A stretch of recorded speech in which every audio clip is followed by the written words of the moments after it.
Astaghfirullah. Assalamualaikum warahmatullahi wabarakatuh. Alhamdulillah wassalatu wassalamu ala Rasulillah wa ala alihi wa sahbihi wa mawalah wa la hawla wa la quwata illa billahi wa ba'du. Alhamdulillah, di malam hari ini kita bisa duduk kembali untuk bertalabul ilmi, dan malam ini biasa kita mengkaji Qasasul Anbiya. Maka untuk tidak bosan, sebagai selingan kita akan membahas tafsir dari ayat kursi. Ma'asyiral muslimin yang dimuliakan Allah Subhanahu wa taala, bicara tentang ayat kursi artinya kita bicara tentang satu ayat dalam Al-Quran yang paling istimewa. Kalau cerita surat, maka surah Al-Fatihah adalah surat yang paling istimewa dari seluruh surat-surat dalam Al-Quran. Tapi kalau cerita ayat, maka tidak ada ayat yang lebih istimewa melebihi ayat kursi.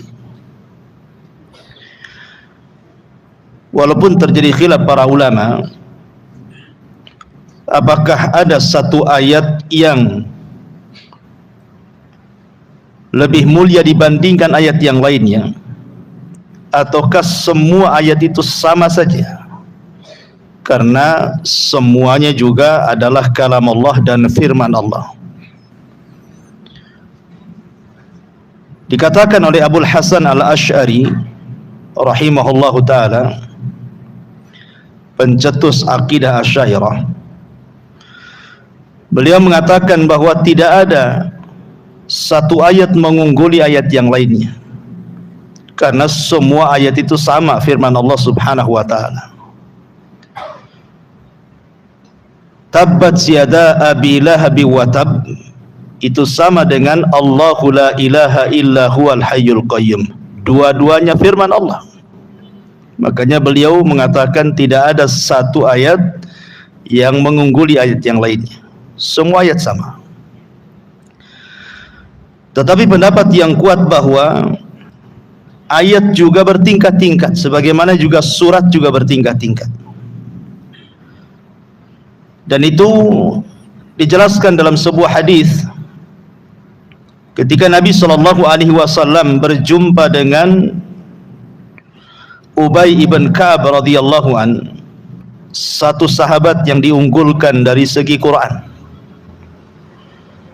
yang Allah Subhanahu wa taala pernah memerintahkan Rasul untuk membaca surah Al-Bayyinah kepada Ubay ini.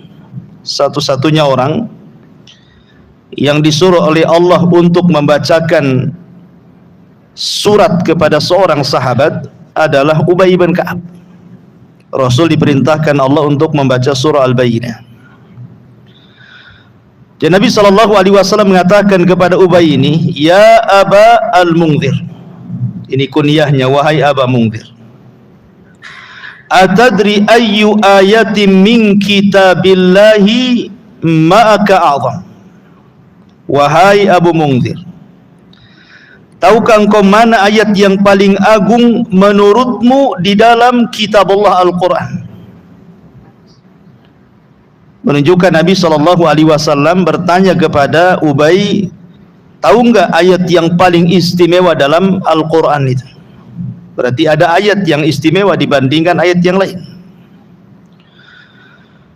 Maka Ubay dengan pengetahuan katakan, Allah lebih tahu. Kemudian Nabi SAW bertanya lagi, "Ya Aba Mungzir, atadri ayyu ayati min kitabillahi ma'aka a'zam?" Wahai Aba Mungzir, tahukah kamu Satu ayat yang lebih istimewa di dalam Al-Quran, apa itu? Bolak-balik Rasul bertanya, padahal Ubay sudah mengatakan Allah dan Rasulnya yang tahu sebagai adab beliau. Akhirnya Ubay dengan pengetahuannya mengatakan, Allahu la ilaha illa huwal hayyul qayyum. Dia pun membaca ayat kursi. Apa yang terjadi? Fadaraba fi sadri. Nabi pun kemudian menepuk dadaku, kata Ubay. Kemudian Rasul mengatakan, wallahi liyahni'akal ilmu ya Abal Mundhir. Kata Nabi SAW, semoga Allah memudahkan engkau mendapatkan ilmu dan pengetahuan, wahai Aba Mundhir, karena kecerdasan. Dari riwayat ini menunjukkan bahwa di sana ada ayat yang lebih istimewa dibandingkan ayat-ayat yang lainnya. Dan ulama mengatakan tidak ada ayat yang lebih istimewa seistimewa ayat kursi. Apa penyebabnya? Kenapa kemudian ayat kursi diistimewakan oleh Nabi SAW dibandingkan ayat-ayat yang lainnya? Tentu ada alasannya kan. Kenapa lebih istimewa? Taib. Sebelum saya menjelaskan tentang keistimewaannya, kemudian sedikit tafsirnya, ada beberapa riwayat yang berkaitan dengan ayat kursi ini. Riwayat yang pertama adalah riwayat dari Abi Hurairah radhiyallahu anhu yang masyhur, yang pernah saya ceritakan juga. Jadi satu malam Abi Hurairah radhiyallahu anhu ini mendapatkan giliran oleh Nabi SAW menjaga pembendaharaan zakat ataupun baitul mal. Tiba-tiba kemudian di malam hari ada pencuri mengambil beberapa kantang dari gandum, kemudian ditangkap oleh Abu Hurairah. Tapi kemudian dilepas, alasannya karena dia mengatakan bahwa aku orang miskin, keluargaku juga sama, dan mereka sedang menghajatkan makanan dan perlu malam ini. Akhirnya dilepaskan sama Abu Hurairah. Kemudian besoknya mencuri lagi orang yang sama. Katanya Abu Hurairah, untuk malam ini tidak mungkin saya lepaskan. Kemudian dia alasannya sama juga, dia butuh makan. Malam ketiga nyuri lagi, ketangkap lagi. Kata Abu Hurairah, tidak mungkin 3 kali ini saya lepaskan. Saya akan hadirkan kau kepada Nabi SAW. Tiba-tiba kemudian orang ini mengatakan, wahai Abu Hurairah, maukah kau lepaskan diriku? Dan saya akan ajarkan kepadamu beberapa kalimat yang akan bermanfaat untuk kehidupan. Kata Abu Hurairah, apa itu? Maka pencuri ini mengatakan, ya Aba Hurairah, idza awaita ila firashika faqra ayatul kursi. Wahai Abu Hurairah, kalau engkau menuju pembaringanmu, maksudnya hendak tidur, bacalah ayat kursi, Allahu la ilaha illa huwal hayyul qayyum, sampai selesai. Fa innaka lan yazala alaika minallahi hafizun wala yaqrabuka syaitanun hatta tusbih. Dan engkau akan senantiasa dijaga selama tidurmu sampai waktu pagi, dan tidak ada satupun setan yang berani mendekatimu. Akhirnya kemudian Abu Hurairah melepaslah pencuri ini, dilepaskan sama dia. Kemudian esok harinya Nabi SAW sudah tahu.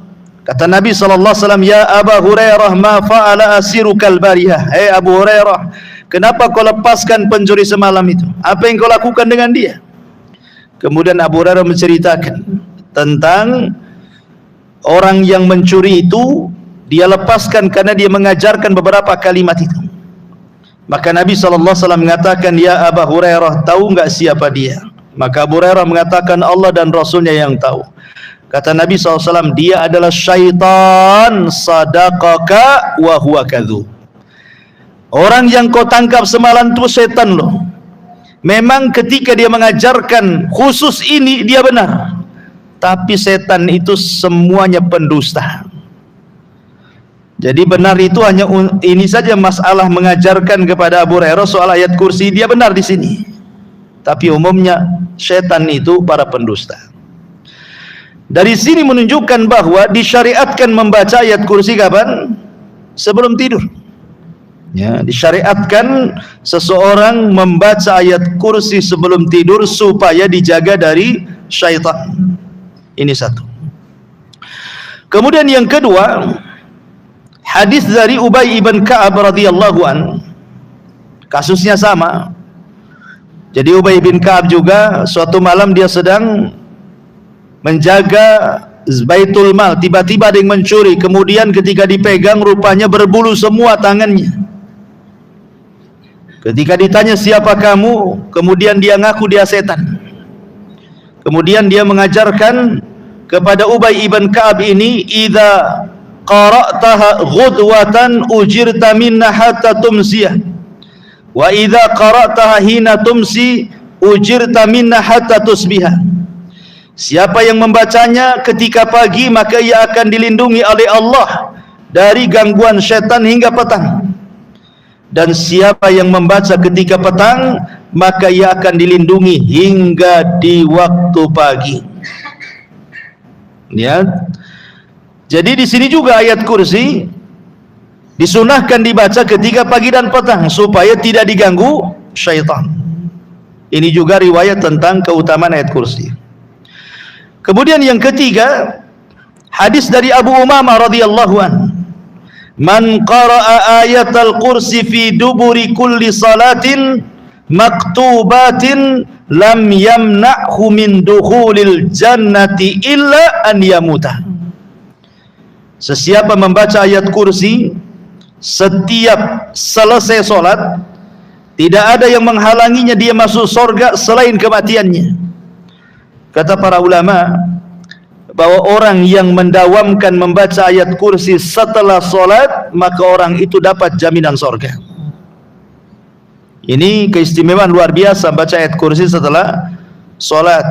Ya, terkadang kita ini jangan cerita ayat kursi, zikir saja yang jelas-jelas saja, istighfar 3 kali langsung sholat sunnah. Kadang nggak sempat zikir kan.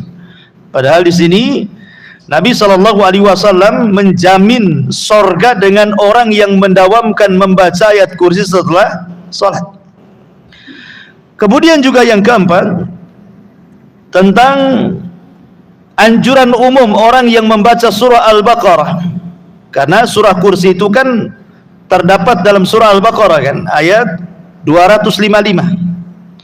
Nabi SAW secara umum mengatakan siapa yang membaca surah Al-Baqarah di rumahnya, maka setan akan lari dari rumahnya.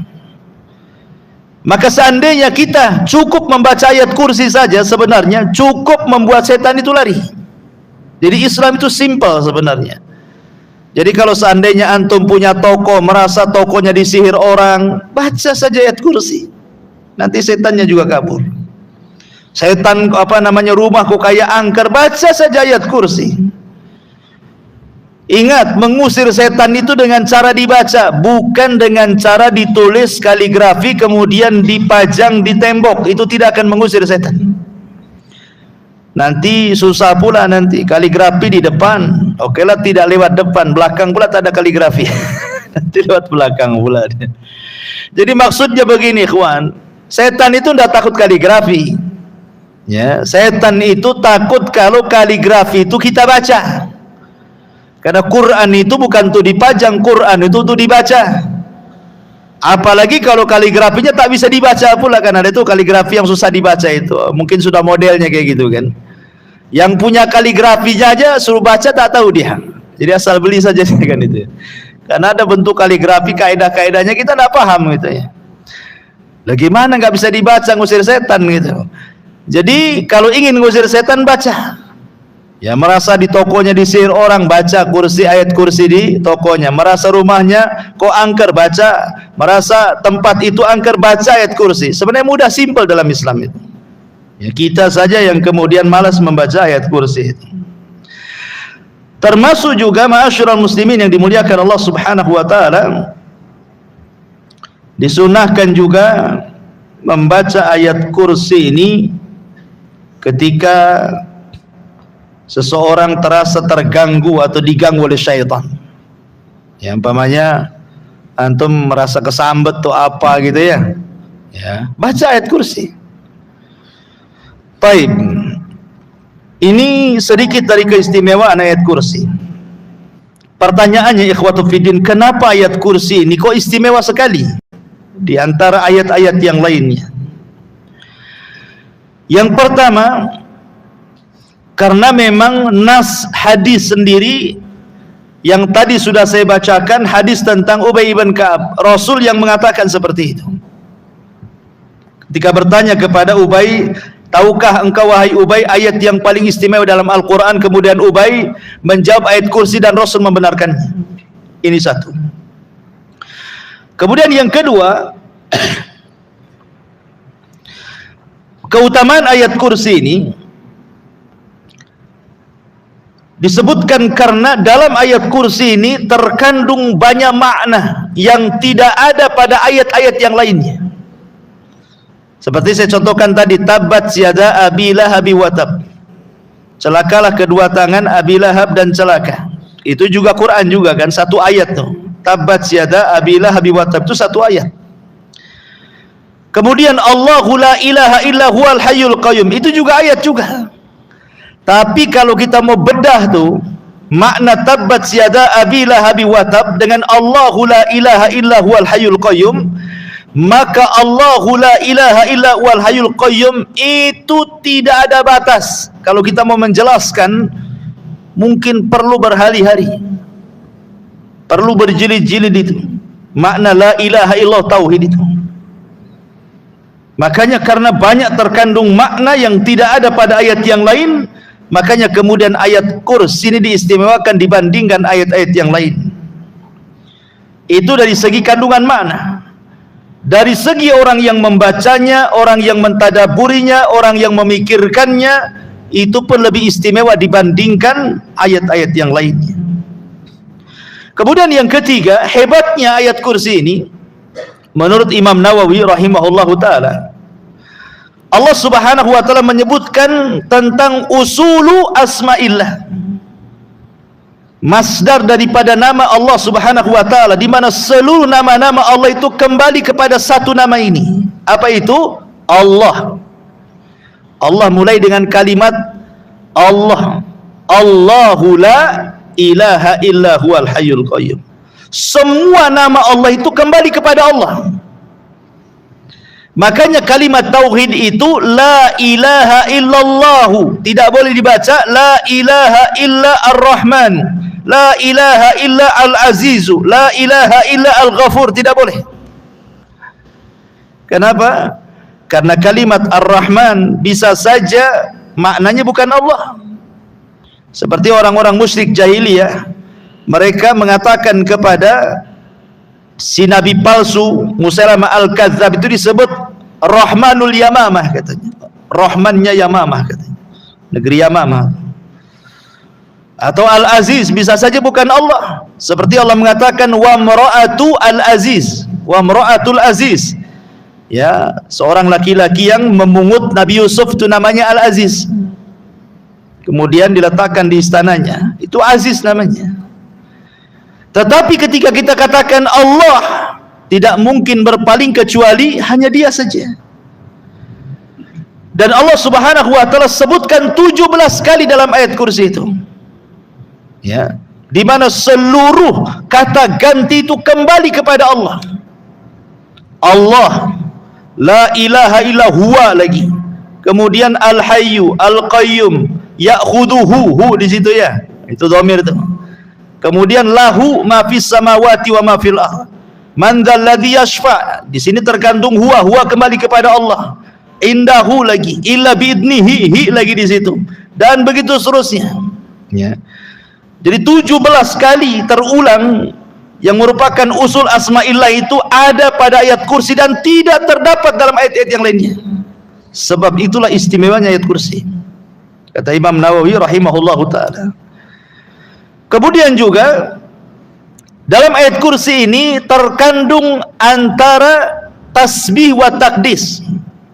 Tasbih dan takdis. Ibadah para malaikat itu disebutkan di dalam Al-Quran surah Al-Baqarah, wa nahnu nusabbihu bihamdika wa nuqaddisulah. Kan begitu ibadah malaikat itu. Wa nahnu nusabbih, dan kami bertasbih. Kemudian nuqaddis, dan kami mentakdis. Apa sih bedanya tasbih dengan takdis? Kalau tasbih itu membersihkan zatnya dari sifat-sifat yang tidak layak disematkan kepada Allah. Kalau takdis itu membersihkan perbuatannya dari perbuatan-perbuatan yang tidak sempurna yang disematkan kepada Allah. Jadi kalau tasbih zatnya, kalau takdis perbuatannya. Dalam ayat kursi itu, lihat, Allah mensucikan dua-duanya. Seperti la ta'khuduhu sinatun wala naum. Allah tidak tersentuh kantuk dan pula tidur. Kantuk pun tidak, apalagi tidur. Itu namanya perbuatannya dibersihkan kan itu. Karena ngantuk dan tidur itu bagi manusia sempurna, tapi bagi Allah tidak sempurna. Orang kalau tidak ngantuk, tidak tidur, pasti masuk rumah sakit. Karena itu bukan sifat manusia. Orang yang tidak ngantuk, tidak tidur itu pasti sakit orang tuh. Tapi bagi Allah Subhanahu wa taala itu sifat sempurna. Ya, makanya Allah Subhanahu wa taala ditakdis dan ditasbih, dan itu hanya ada dalam ayat kursi. Sampai beberapa kali gitu ya, nanti saya jelaskan ketika tafsirannya. Kemudian juga yang nomor 5, ada sebuah kaidah, syaraful ilmi ala syarafil ma'lum. Mulianya sebuah pengetahuan itu karena mulianya ilmu yang dipelajari.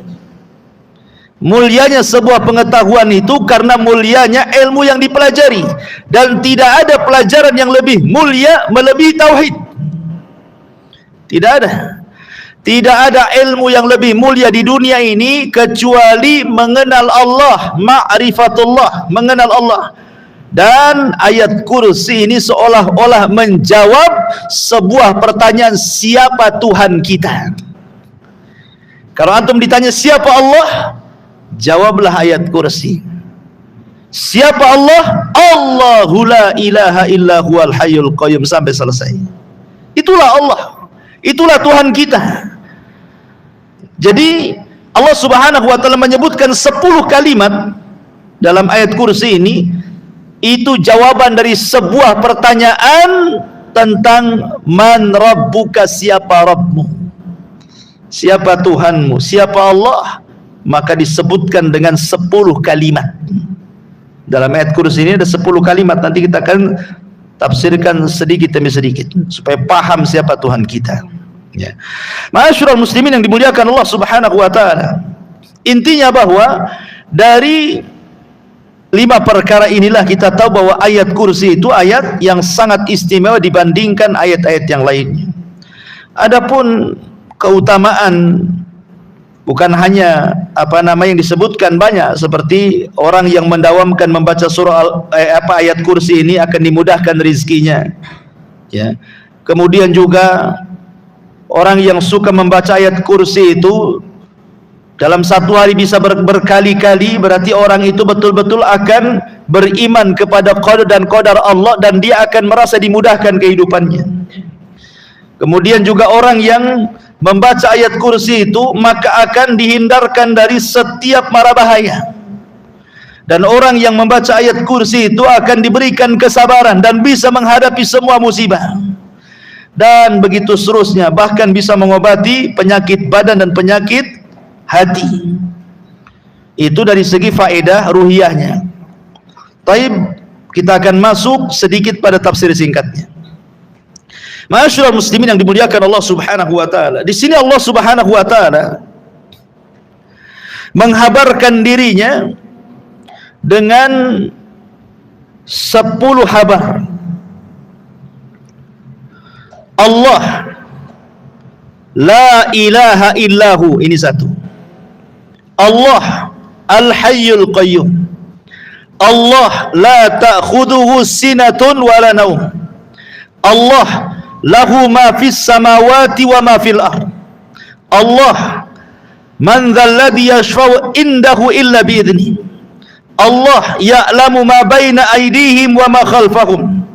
Allah wa la yuhituna bi syai'in min ilmihi illa bima syaa. Allah wasi'a kursiyyuhu samawati wal ard. Allah wa la ya'udhuhu hifdhuhuma. Allah wa huwal aliyyul azim. Wa huwal aliyyul azim. Di sini Allah Subhanahu wa taala menghabarkan siapa dirinya dengan 10 habar. Yang pertama, Allah. Siapa Allah? Allah adalah la ilaha illahu. Dia tidak ada ilah sesembahan yang berhak disembah kecuali Dia. Ini yang pertama. Kalimat Allah Subhanahu wa taala, kalau kita bicara tentang nama-nama Allah ya, nama-nama Allah terbagi 3. Ada yang disebut dengan Ismu Al-Jalalah, ada yang disebut dengan Ismu Al-Jamalah, ada yang disebut dengan Ismu Al-Kamalah. Jadi Ismu Al-Jalalah, Ismu Al-Jamalah, Ismu Al-Kamalah. Apa itu? Kalau kita belajar asma dan sifat, nama-nama dan sifat bagi Allah Subhanahu wa taala, kan ada buku tuh namanya buku tentang Asmaul Husna. Jadi Al-Jalalah itu maksudnya bicara soal nama Allah yang memiliki keagungan yang tidak dimiliki kecuali hanya Allah Subhanahu wa taala saja, dan melahirkan khauf bagi kita, perasaan takut. Ya. Ini yang pertama. Yang kedua, Al-Jamalah, nama Allah yang memiliki kelembutan, sehingga melahirkan kepada kita sebuah harapan.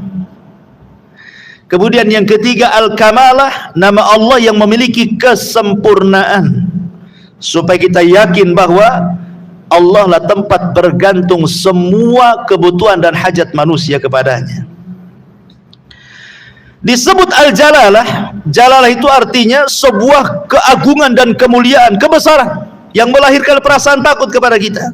Seperti Al-Mutakabbir, Allah itu zat yang maha sombong.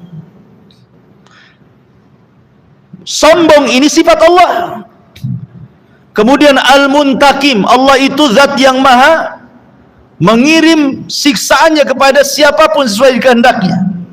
Al-Khaliq, Dia yang menciptakan, tidak ada manusia selain Dia yang menciptakan. Allah, Dialah zat satu-satunya yang disembah. Itu disebut Jalalah namanya. Beda dengan yang kedua, Jamalah, kelembutan, Rahim. Allah itu maha pengasih, maha penyayang, Latif, maha lembut. Itu namanya Jamalah. Ya. Apa bedanya?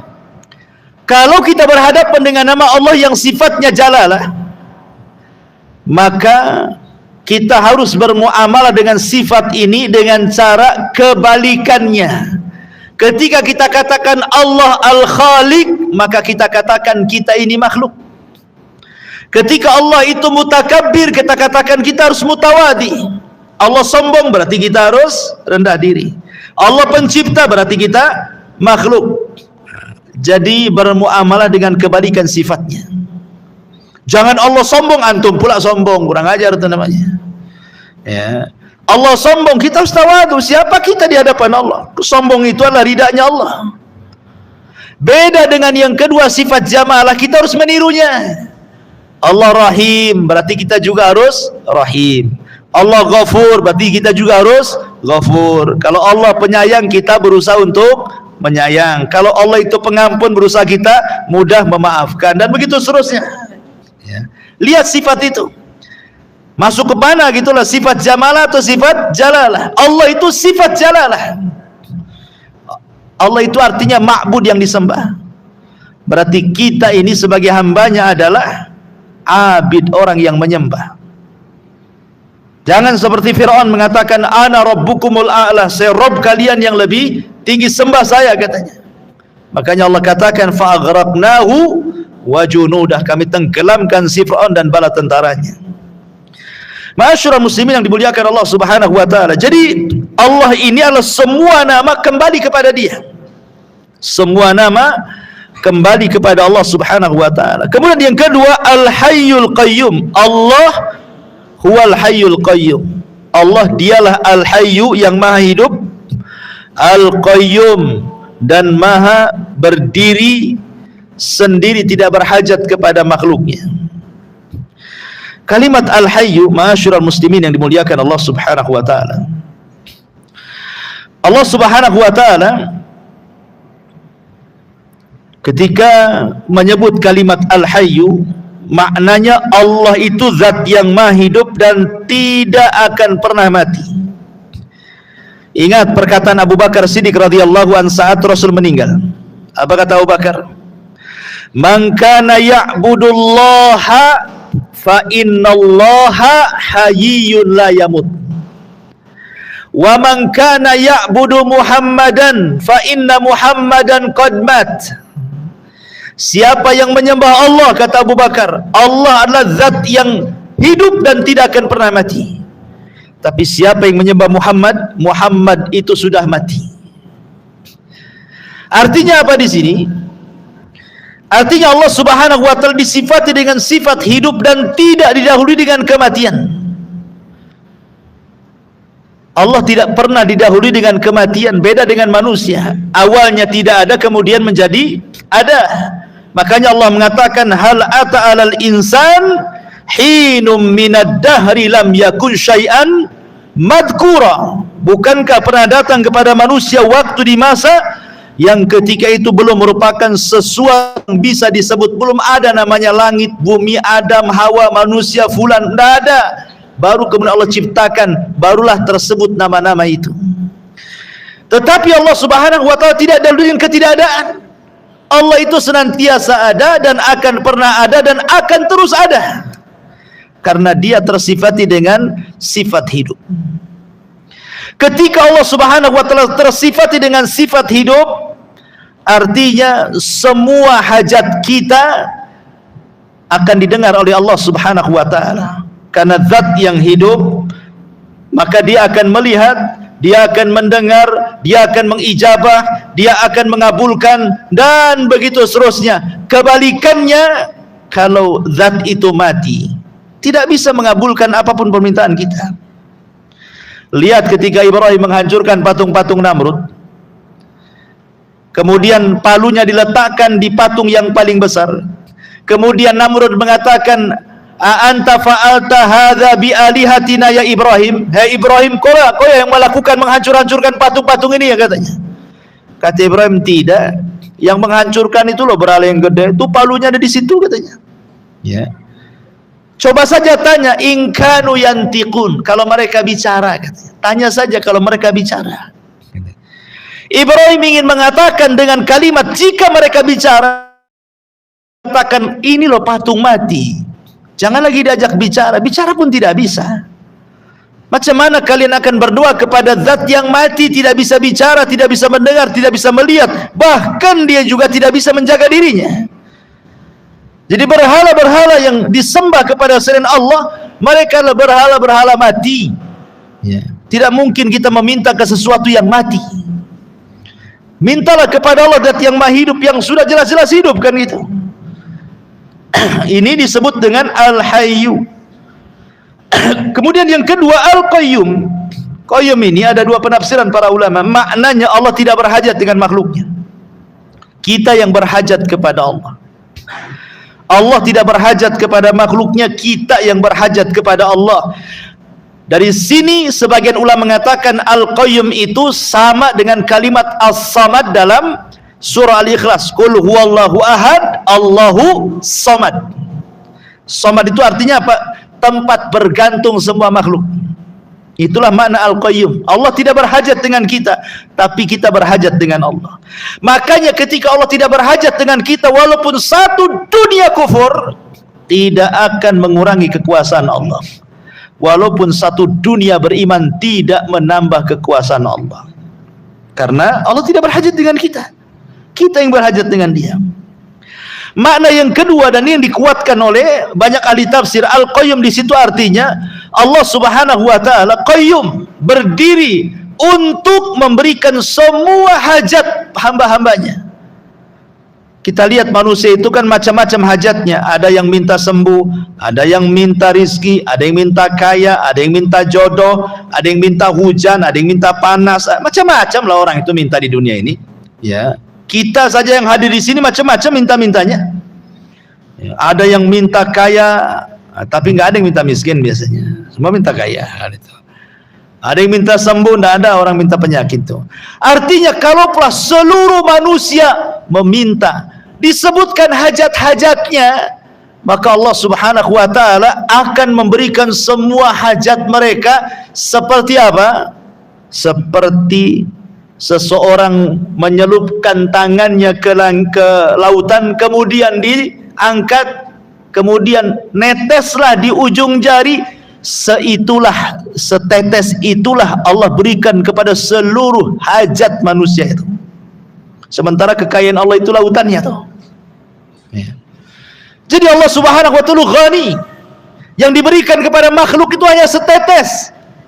Dari setetes ini ada yang menjadi kaya, ada yang jadi sultan, ada yang jadi menteri, ada yang jadi presiden, ada yang jadi profesor, macam-macam. Yang satu tetes ini, gimana dengan lautan Allah Subhanahu wa taala itu? Makanya heran kalau para ulama dulu melihat kita ini, seolah-olah kita ini mengejar yang satu tetes tapi meninggalkan yang lautan.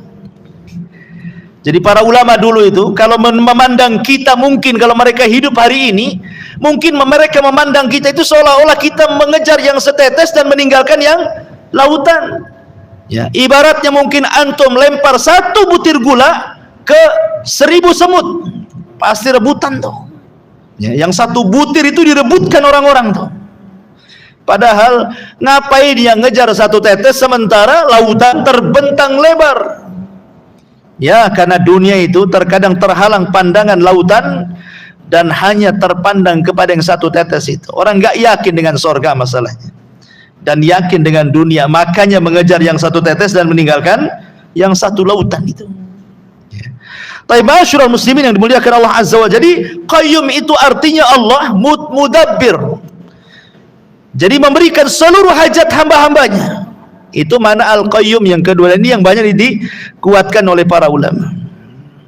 Kemudian Allah mengatakan Allahu la ilaha illahu. Kemudian Allahu al-hayyul qayyum la ta'khuduhu sinatun wala naum. La ta'khuduhu sinatun wala naum. Allah tidak pernah tersentuh kantuk apalagi tidur. Karena logikanya begini, ikhwan. Walillahil matsalul a'la. Tentu bagi Allah permisalan lebih tinggi dibandingkan kita ya. Antum saja kalau naik motor, jangankan lagi tidur, ngantuk saja bisa nabrak orang. Apalagi kemudian nyetir sambil tidur, saya jamin bangun mungkar nakir depan antum. Ikhwan, itu manusia itu. Walillahil matsalul a'la, kan begitu ya? Permisalan lebih tinggi lagi. Makanya ada sebuah kisah Israiliyat, walaupun kisah ini baik dilemahkan para ulama, tapi kita ambil ibrahnya. Nabi Musa alaihi salatu wassalam, karena disebutkan oleh Imam Ibnu Katsir di dalam tafsirnya juga, ketika mentafsirkan la ta'khudhuhu sinatu wala naum, tapi beliau menjelaskan bahwa hadis ini mungkar. Jadi Nabi Musa alaihi salatu wassalam pernah bertanya kepada para malaikat, hal yanamullah, apakah Allah tidur? Kata Nabi Musa ini. Maka Allah Subhanahu wa taala mewahyukan kepada para malaikat untuk membawa 2 piring bejana. Kemudian Musa disuruh berdiri dan diletakkan 2 piring bejana di kedua telapak tangannya sambil berdiri seperti ini. Pegang wahai Musa. Jadi ini 1 piring di tangan kanan, 1 piring di tangan kiri, kemudian diisi air 2 bejana tersebut. Musa tidak paham. Untuk apa? Kata malaikat, sudah, pegang saja sambil berdiri. Sampai kapan? Sudah, pegang saja sambil berdiri. Jadi Musa itu begini saja, lama ngantuk akhirnya dia. Ketika ngantuk, jatuh pula yang sebelah kanan, perang. Oh, beta terbangun lagi. Dia masih bertahan, satunya lagi ngantuk lagi, jatuh lagi, perang. Dua-duanya akhirnya jatuh kemudian pecah. Kata malaikat, ya Musa, kalau Allah tersentuh ngantuk apalagi tidur, seperti itulah alam semesta, seperti dua bencana yang ada di tanganmu tuh. Ya. Kalau seandainya Allah tidur, sudah tabrakan tuh bulan, bumi, bintang, galaksi di langit itu sudah kiamat tuh. Kalau sampai Allah tersentuh ngantuk dan tidur, kiamat di dunia ini. Siapa yang mengkontrolnya? Yang mengontrolnya tidur. Ya. Masyarul muslimin, lihat orang nahkoda kapal saja kadang-kadang dia nabrak-nabrakan gitu ya. Mobil saja kalau ngantuk ketabrak-tabrak gitu. Itu logisnya seperti itu. Jadi mustahil Allah itu tersentuh tidur, dan apalagi tersentuh ngantuk, apalagi tidur, karena dua sifat ini adalah sifat yang kurang bagi Allah, tapi sempurna bagi manusia. Manusia ini kadang-kadang nggak sempat ngantuk, tidur pun ada. Ya, tengok bantal guling nggak sempat ngantuk, langsung tidur dia. Ya, ada tuh orang kayak gitu tuh. Ya. Tapi umumnya ngantuk dulu baru tidur, dan itu sempurna bagi manusia. Kalau manusia ngantuk tidur sempurna, memang ada manusia. Justru kalau Anda tidak ngantuk, tidak tidur, pasti ke rumah sakit minta obat tidur, karena tidak sempurna sifat itu. Tapi bagi Allah Subhanahu wa ta'ala, tidak ngantuk dan tidak tidur adalah sebuah kesempurnaan untuk menjaga keamanan alam semesta ini. Baik, masyarul muslimin yang dimuliakan Allah Subhanahu wa ta'ala. Kemudian Allah mengatakan, lahu ma fis samawati wa ma fil ardh. Yang keempat, Allah menghabarkan dirinya. Siapa Allah? Maka Allah katakan, lahu ma fis samawati wa ma fil ardh. Kepunyaan Allah lah yang ada di langit dan yang ada di bumi. Tidak ada satupun makhluk dari sesembahan-sesembahan yang disembah manusia memiliki sedikit pun dari kekuasaan Allah, walaupun sebiji ari sekalipun. Makanya Allah Subhanahu wa ta'ala mengatakan, ayusyrikuna ma la yakhluqu syai'an wa hum yukhlaqun wa la yastati'una lahum nasra wa la anfusahum yansurun. Apakah mereka mempersekutukan Allah dengan berhala-berhala yang tidak dapat menciptakan satu apapun, bahkan mereka tercipta. Bahkan Allah mengatakan, innal ladzina tad'una min dunillahi lan yakhluqu dubabah. Orang sesembahan yang kau sembah selain Allah itu menciptakan lalat saja tidak sanggup, apalagi menciptakan langit dan bumi. Semut, lalat saja tidak bisa. Sesuatu yang tidak bisa menciptakan layak disembah, tidak layak. Sesuatu yang menciptakan langit dan bumi layak disembah, ya layak disembah, karena dia yang menciptakan langit dan bumi, sudah layak kita sembah dia. Pertanyaannya, kenapa Allah Subhanahu wa ta'ala menciptakan langit dan bumi? Apa faedahnya? Apa hikmahnya, ikhwan? Kenapa Allah menciptakan langit dan bumi itu untuk apa? Kalau ada yang bertanya seperti itu kan, maka jawabannya disebutkan dalam suratul Najm. Allah Subhanahu wa ta'ala mengatakan, walillahi ma fis samawati wa ma fil ardh liyazziyal ladzina asa'u bima amilu wa yazziyal ladzina ahsanu bil husna. Inilah, kalau antum ditanya kenapa Allah menciptakan langit dan bumi, apa faedahnya, apa tujuannya, jawab dengan ayat ini. Allah katakan, walillahi ma fis samawati wa ma fil ardh. Milik Allah lah semua yang ada di langit dan semua yang ada di bumi. Untuk apa? Liyazziyal ladzina asa'u bima amilu. Agar Allah membalas orang-orang yang melakukan kejahatan dengan kejahatan yang mereka lakukan, dan membalas orang-orang yang berbuat kebaikan dengan kebaikan yang mereka lakukan. Jadi tujuan Allah menciptakan langit dan bumi itu untuk manusia, menguji manusia. Apakah manusia berbuat jahat ataukah manusia berbuat baik? Perhatikan ikhwan, kalau antum lihat ke langit pertama, kedua, ketiga, keempat, kelima, keenam, ketujuh sampai ke arasy, isi langit itu apa? Isi langit itu semua malaikat. Isi langit itu dari langit pertama sampai ke arasy itu semua malaikat. Pertanyaannya, malaikat bermaksiat? Tidak ada malaikat bermaksiat itu. Di langit itu tidak ada maksiat kecuali satu kali, saat iblis tak mau sujud kepada Adam, itu saja. Tetapi itu satu kali saja. Selepas itu di langit tidak ada maksiat sampai hari ini. Karena malaikat itu tidak disifati dengan sifat itu kan. Mereka itu wa yaf'aluna ma yu'marun, melakukan apapun yang diperintahkan oleh Allah. Coba kalau kita lihat ke bumi, itu kan lihat ke langit tuh. Di langit tidak ada maksiat. Kita lihat ke bumi. Bumi ini macam-macam, ada syiriknya, ada bid'ahnya, ada maksiatnya. Macam-macam, ada yang kedukun, ada yang durhaka kepada orang tua, berdusta, ghibah, namimah, macam-macam di bumi ini maksiat. Terbalik ya. Kalau di langit ibadah semua, di bumi ini macam-macam maksiat ada. Macam-macam maksiat di bumi ini. Ya, karena manusia tidak seperti malaikat. Manusia tidak seperti malaikat. Makanya manusia itu kalau mereka kemudian bisa menahan diri untuk tidak bermaksiat, lebih mulia dibandingkan malaikat.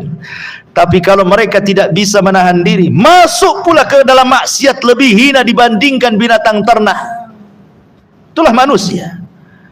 Dari sini ikhwatu fiddin, maka mintalah kepada Allah Subhanahu wa taala supaya kita bisa melakukan amal kebaikan dan supaya bisa menjauhkan dari amal keburukan. Dan di sini ada kaedah, Allah itu ditaati karena izinnya dan Allah dimaksiati karena pengetahuannya. Yuta'u bi'idnih wa yu'sa illa bi'ilmih, katanya ulama. Maksudnya gimana? Allah ditaati bi'idnih karena izinnya, wa yu'sa illa bi'ilmih, dan Allah dimaksiati kecuali karena pengetahuan Allah. Ini sebuah kaidah nih. Ya. Allah ditaati karena izinnya, Allah dimaksiati karena pengetahuannya. Maksudnya begini, ikhwan. Kalau Anda salat, zakat, puasa, haji, birrul walidain, berzikir, baca Quran, oh ibadah antum lakukan. Antum jamin ibadah antum diterima? Tidak. Tidak ada jaminan ibadah kita diterima. Walaupun antum tidak maksiat dari lahir sampai mati, tidak ada jaminan amal antum diterima Allah, kecuali kalau Allah mengizinkan menerima amalan kita. Ingat ya, karena Allah itu ditaati berdasarkan izinnya. Walaupun antum sesoleh apapun, belum tentu diterima kalau Allah tidak izinkan. Tapi kalau Allah izinkan, satu rakaat solat diterima sudah cukup bagi kita. Makanya kata Abu Darda radhiyallahu anhu, kalau aku tahu, katanya, satu sujudku diterima oleh Allah, satu saja seumur hidupku, satu sujudku aku tahu diterima Allah, cukup bagiku, katanya. Kenapa? Karena Allah mengatakan innama yataqabbalullahu minal muttaqin, karena Allah menerima dari hamba-hamba Allah yang bertakwa. Kalau aku tahu sujudku satu kali terima, berarti aku tahu aku termasuk orang takwa, dan hanya orang takwa yang masuk surga. Masalahnya kan kita tidak tahu apakah amalan kita diterima atau tidak. Ketika tidak tahu, kita pun tak tahu kita takwa ataupun tidak, itu masalahnya. Makanya kita hanya berharap semua ibadah kita diizinkan Allah. Kemudian penggalan kalimat yang kedua, wa yu'sa illa bi'ilmi, dan tidaklah Allah dimaksiati kecuali dengan pengetahuannya. Kalau maksiat itu tidak perlu izin dari Allah. Bukan berarti kalau umpamanya antum maksiat belum tentu masuk neraka. Sudah jelas masuk neraka, gitu maksudnya. Tanpa izin-izin dulu. Ya Allah, saya sudah berzina, masuk neraka enggak nih? Enggak perlu, langsung masuk neraka. Kalau maksiat itu tidak ada izin-izinan, karena Allah sudah tahu. Kenapa sudah tahu? Pertanyaannya, ketika antum maksiat, antum tahu nggak? Tahu. Masa antum tidak tahu antum maksiat? Antum berzina, antum minum khamar, antum maling, antum sendiri tahu sedang maksiat. Allah, ingat, syafaat itu ada dua macam. Ada syafaat di bumi, ada syafaat di akhirat. Ada syafaat di dunia, ada syafaat di akhirat. Dan syafaat di dunia ini maksudnya adalah ibadah yang kita lakukan. Ibadah itu ada dua, ada adlun, ada syaf'un. Adlun, syaf'un. Adlun itu ibadah wajib, syaf'un itu ibadah sunnah. Salat 5 waktu adlun, puasa Ramadan adlun, zakat wajib adlun, kemudian haji adlun, itu disebut adlun. Kemudian sana ada syafaat, syaf'un. Nah, itulah salat rawatib, sedekah, umroh, dan begitu seterusnya. Kalau amalan-amalan wajib kita ingin diterima, maka lakukan yang sunnah. Kalau amalan wajib kita ingin diterima, maka lakukan amalan-amalan yang sunnah. Karena sunnah ini disebut syaf'un, syafaat. Syaf'un itu artinya syafaat. Perantara diterima ibadah wajib itu dengan melaksanakan ibadah sunnah, gitu maksudnya. Makanya ada adlun, ada syaf'un. Kalau ingin diterima sholat 5 waktunya, maka jangan lupa juga sunnah-sunnahnya. Kalau ingin diterima puasa Ramadannya, jangan pula dengan lupakan puasa-puasa sunnahnya. Kalau ingin diterima haji, jangan pula umrohnya lupa. Kalau ingin diterima zakatnya, jangan pula sedekahnya lupa. Begitu maksudnya. Karena ibadah sunnah itu disebut syaf'un. Dialah syafaat, jembatan diterima ibadahnya yang wajib itu. Tetapi walaupun demikian, baik wajib ataupun sunnah tetap tidak akan diterima kecuali setelah ada izin Allah. Ini satu. Yang kedua, ada syafaat di akhirat. Syafaat di akhirat ma'ruf. Dan syafaat Nabi SAW itu 2. Ada di masa hidupnya, ada setelah kematiannya.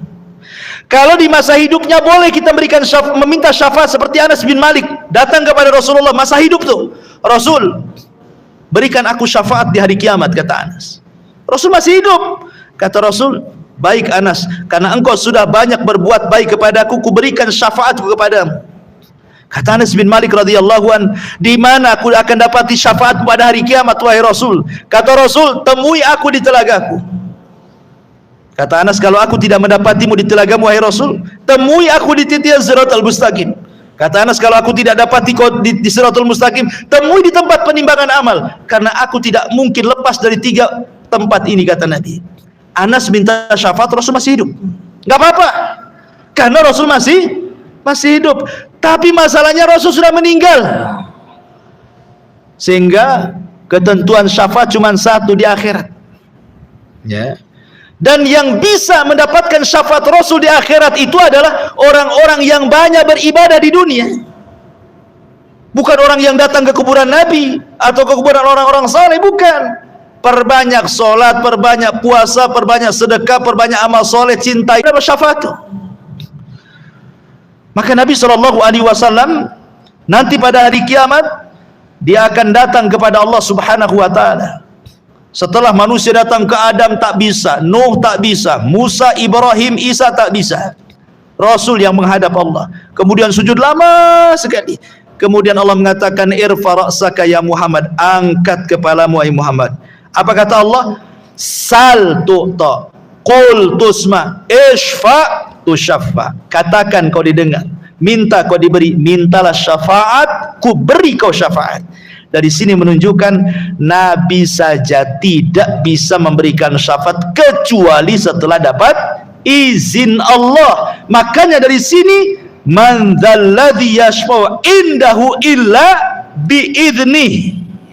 Kecuali dengan izin Allah. Tidak ada yang bisa beri syafaat kecuali dengan izin Allah Subhanahu wa ta'ala. Makanya ngawur kalau ada umpamanya kiai, ya, ikut kelompok kami, nanti kalau masuk neraka ku lempar serbanku, tinggal tangkap, ku tarik kau ke neraka, ku lempar kau ke surga. Enak kali itu. Kan ada tuh yang kayak gitu.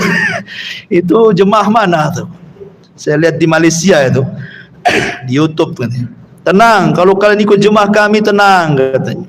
Nanti kalau kalian masuk neraka, ku ulurkan serbanku, katanya. Tinggal tangkap saja, ku tarik, ku masukkan ku surga. Nabi saja nggak main gitu, ngadap dulu sama Allah. Ini nggak main lempar serban saja. Hebat lagi dari Nabi. Gitu. Masyarul muslimin yang dimuliakan Allah Azza wa Jalla. Ini yang kelima. Kemudian yang keenam, Allah. Siapa Allah itu? Ya'lamu ma baina aydihim wa ma khalfahum. Allah mengetahui apa yang di depan mereka dan apa yang di belakang mereka. Apa yang dimaksud di depan, di belakang di sini? Maksud di depan itu maksudnya dunia. Di belakang itu maksudnya akhirat. Maksudnya Allah Maha tahu baik urusan dunia ataupun urusan akhirat. Allah itu tahu semuanya. Di dunia Allah Maha tahu, di akhirat pun Allah Maha tahu. Wala yunabbi'uka mithlu khabir. Dua alam ini Allah tahu, dunia akhirat Allah tahu. Kita ini tak tahu, satu jengkal di bawah kaki kita pun tak tahu ada cacing atau tak ada cacing. Kita tak tahu. Kita ini terbatas pengetahuannya, penglihatan kita aja terbatas. Sampai mana antum bisa melihat? Pendengaran kita terbatas, sampai di mana antum mendengar? Ada jarak tertentu atau tidak bisa mendengar? Ya. Karena manusia itu makhluk yang lemah. Allah itu mengetahui yang telah, yang sedang, dan yang akan datang. Bahkan perkara yang mustahil terjadi, kalau terjadi Allah tahu. Anggaplah sesuatu itu mustahil terjadi, tapi kalau terjadi Allah tahu. Seperti firman Allah mengatakan, "Lau radduhu la'adu limanuhu anhu." Lau rudduhu la'adu limanuhu anhu, kata Allah. Kalaulah orang-orang kafir yang sudah terpanggang di neraka itu, yang sudah dikekalkan di neraka itu, kemudian dihidupkan lagi ke bumi, itu kan mustahil tuh. Masa ada orang sudah masuk neraka, bumi sudah dihancurkan, tiba-tiba dikembalikan ke bumi, buminya pun sudah tidak ada, kan mustahil. Tapi kalau terjadi, ada orang masuk neraka, orang kafir, kemudian dibalikan lagi ke bumi, walaupun mustahil, Allah tahu pasti dia kafir lagi nanti di dunia. Dan ini sebagai jawaban orang yang bertanya, Ustaz, saya sih pusing kali katanya. Kenapa pusing? Minum pil bodrek aja lah. Enggak, bukan itu maksudnya. Begini, orang kafir ini hidup sama dengan kita. Ada yang 60 tahun, ada yang 50 tahun, ada yang 60 tahun meninggal. Dengan kekafirannya 60 tahun, tiba-tiba masuk neraka pula, dikekalkan di dalamnya. Saya nggak masuk akal nih. Bisa dipahami nih? Ya. Kok ada orang berbuat kekufuran, kesyirikan 40 tahun, kok bisa kekal di neraka itu? Gimana ceritanya? Kalau antum ditanya seperti itu, jawabannya gimana? Ah, ini jawabannya ini. Karena Allah itu Maha tahu kepada sesuatu yang mustahil terjadi. Kalau terjadi Allah tahu. Karena orang-orang kafir ini Allah sudah tahu, mereka sudah dimasukkan ke neraka nih. Kalau dibalikan ke dunia pasti kufur lagi dia. Jadi ngapain pula ya dimasukkannya seterusnya di situ? Itu jawabannya ya. Nah, begitu jawabannya. Jangan bingung. Nah, itulah jawabannya. Ma'asyiral muslimin yang dimuliakan Allah khalfam. Kemudian yang ketujuh, Allah, siapa Allah? Wala yuhituna bisyai'im min ilmihi illa bima syaa. Ya. Wala yuhituna bisyai'im min ilmihi illa bima syaa. Mereka tidak mengetahui apa-apa dari ilmu Allah melainkan apa yang Allah saja. Artinya, kalau Allah bandingkan pengetahuan manusia, tidak akan mampu meliputi pengetahuan Allah Subhanahu wa taala, karena luasnya pengetahuan Allah. Ingat kisah Nabi Khidir dengan Nabi Musa. Salah satu kisah Nabi Khidir dengan Nabi Musa itu, suatu hari Musa dengan Khidir itu naik perahu. Tiba-tiba kemudian ada burung nuki dari langit, kemudian ngambil dengan paruhnya air seteguk, kemudian naik lagi ke langit. Kemudian Khidir mengatakan kepada Musa, ya Musa, tidaklah pengetahuanku dan pengetahuanmu kalau digabung, kata Nabi Khidir, itu tidak lebih daripada tegukan burung itu dari air lautan. Sementara pengetahuan Allah seluas lautan ini, katanya. Padahal mereka dua-duanya Nabi. Tapi pengetahuan keduanya itu ibarat satu tegukan saja. Itulah pengetahuanku dan pengetahuan kamu. Ya, kan Allah mengatakan, wa ma utitu min ilmin illa qalila. Tidaklah kami diberikan ilmu kecuali sedikit. Yang sedikit inilah yang kemudian jadi profesor, jadi penemu, jadi orang cerdas dari macam-macam. Padahal sedikit itu yang Allah keluarkan, yang Allah kasihkan di bumi itu. Bagaimana kita bisa meliputi ilmu Allah Subhanahu wa taala? Allah lah yang meliputi dengan ilmunya kita semuanya. Itulah Allah. Makanya tidak ada satupun yang bergerak kecuali Allah tahu. Mau di langit, mau di bumi, mau di gelap, mau di terang, bahkan daun-daun yang jatuh saja Allah tahu berapa jumlahnya, berapa yang jatuh, kapan jatuhnya, hari apa, malam apa, bulan apa, tahun apa, Allah tahu semuanya. Karena pengetahuan Allah itu meliputi semua makhluknya. Belum lagi bukan hanya ilmunya saja, Allah kirim lagi utusan-utusannya. Allah kasih malaikat menjaga kiri kanan kita, depan belakang kita. Walaupun kita orang kafir sekalipun, tetap Allah kirim malaikat yang menjaga kita. Buktinya apa? Buktinya kalau antum tidur di teras, tidak ada rombongan semut masuk ke telinga antum kan. Padahal kalau semut dendam sama antum ketika antum semprot baygon, kemudian mati separuh penduduknya, dia dendam tuh. Saat antum tidur, dia bisa kita masuknya ke telinganya tuh. Kurang aja dia sudah membunuh teman-teman kita kan. Ada ceritanya semut bogeng masuk ke telinga antum? Nggak ada. Nggak ada ceritanya.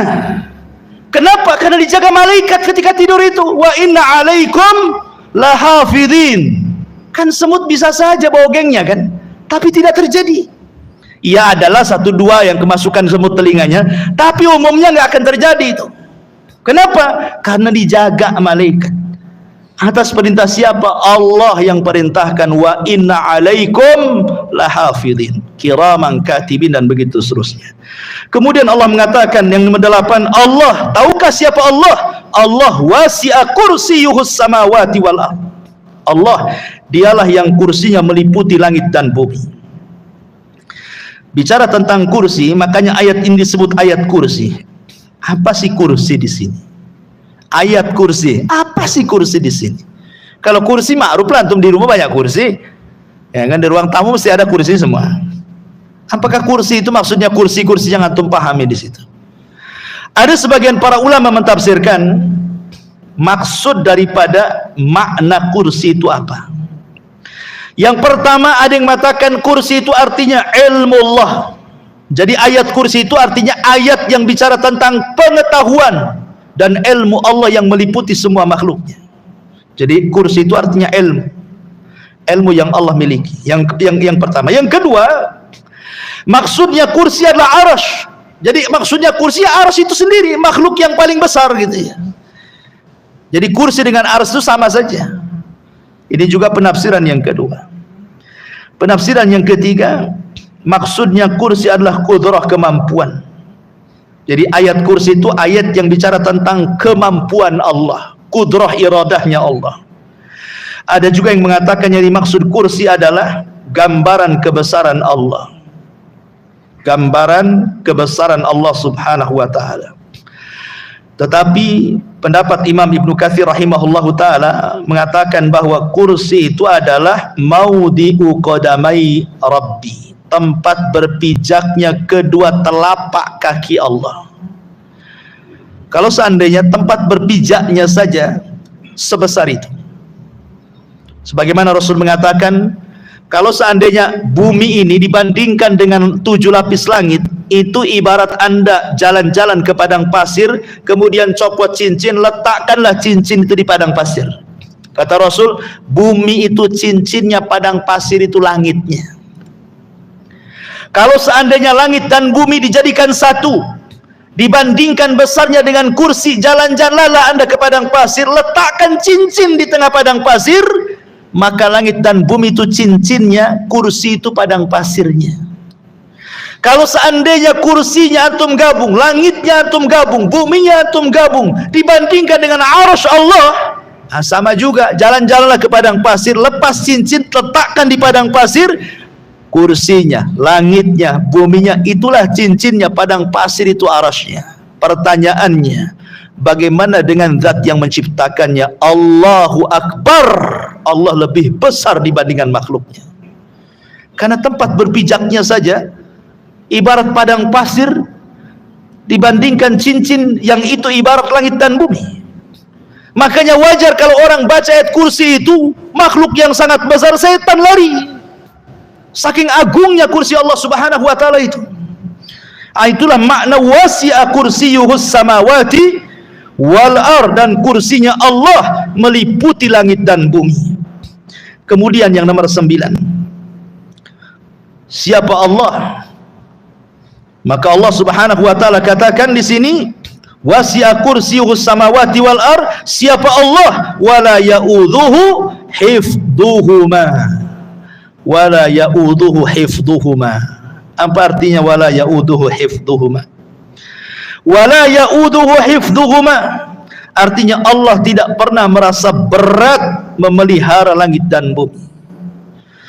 Allah ketika semua makhluk berhajat kepada dia, Allah tidak berat. Yang satu minta disembuhkan, yang satu minta rizki, yang satu minta pekerjaan, yang satu minta jodoh, yang satu minta jadi menteri, jadi presiden, macam-macam. Satu dunia itu kan ribuan jiwa yang minta-minta. Allah tidak berat. Ya, Allah tidak berat. Mengatur yang satu dihujani, yang satu dikeringkan, yang satu tsunami, yang satu gempa, yang Allah tidak berat. Allah tidak akan merasa berat. Lain dengan kita. Ya, baru kita aja ngelembur gitu ya. Di PT itu yang tadinya kerja dari jam 5 sampai jam 6 ditambah pula sampai jam 10. Malamnya langsung ke toko jamu. Minta diurut. Udah lemes gitu ini, berat. Besok lagi enggak mau lah, enggak mau. Berat saya. Itu makhluk. Ya. Ketika banyak dipikul itu macam-macam berat dia. Itulah makhluk Allah, enggak ada yang berat. Bagi dia ringan semuanya. Karena semua makhluk adalah ciptaan dia. Ya. Dan yang terakhir Allah mengatakan, siapa Allah? Wa huwal aliyul azim. Dialah zat yang maha tinggi lagi besar. Kita ini kecil, Allah itu besar. Kita rendah, Allah itu tinggi. Subhana rabbiyal a'la. Subhana rabbiyal a'la. Inilah diantara singkat ya, tafsir singkat kalau dilebarkan memang luas tentang ayat kursi ini. Mudah-mudahan ada manfaatnya. Subhanakallahumma bihamdika asyhadu an la ilaha illa anta astaghfiruka wa atubu ilaik. Allahu ta'ala. Assalamualaikum warahmatullahi wabarakatuh.